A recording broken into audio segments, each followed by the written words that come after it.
My branch of the family tree fell silently. There was no snap or thunderous clap, just a single moment of weightlessness.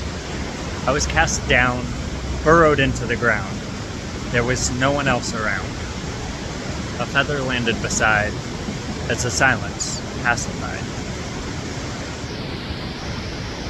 Wisp of feathered light fed the hungry leaves of the trees above, while the spores of rot soaked into the cries my sister and I fed off of. These tendrils of decay showing me a way. If I stole, I didn't have to pay. And so at age 4, my heist was flawless. The target unguarded, but still I was cautious. At the end of the lunch line were packets of red, yellow, blue, and green. No one would notice. I would not be seen. My feathers securing many packets of different color. My feast having to wait until I got under the covers. Rustling packets scraped against my belly all day. Other kids would run around, but I did not play. Not until the lock on our door clicked for the night did we dare tear through the condiments with our bite.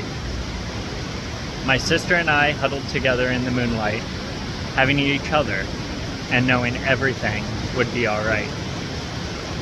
Someone had made a sound. Feathers rained down. We were going to be shipped away and never found. They called themselves angels, but I knew they were our demons. There was no reason for a new family for every season.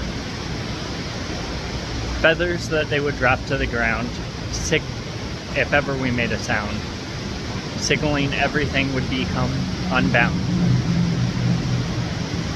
Each transplant worse than the one before, and so we vowed to each other, this time we would be quiet, that there would be no more.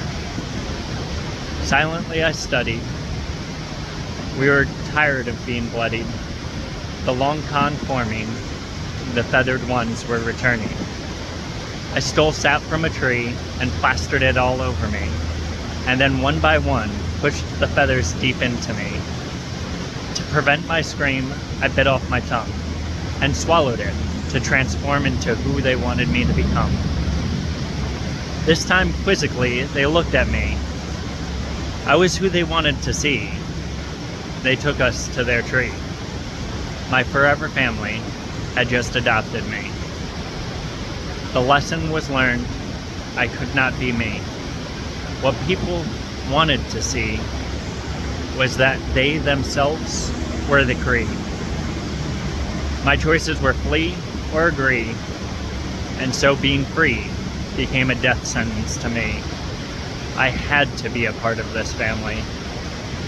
My feathered costume, the first of many. None of the costumes fit quite right. They were all tight. Holding them together took all of my might. They blocked out my light.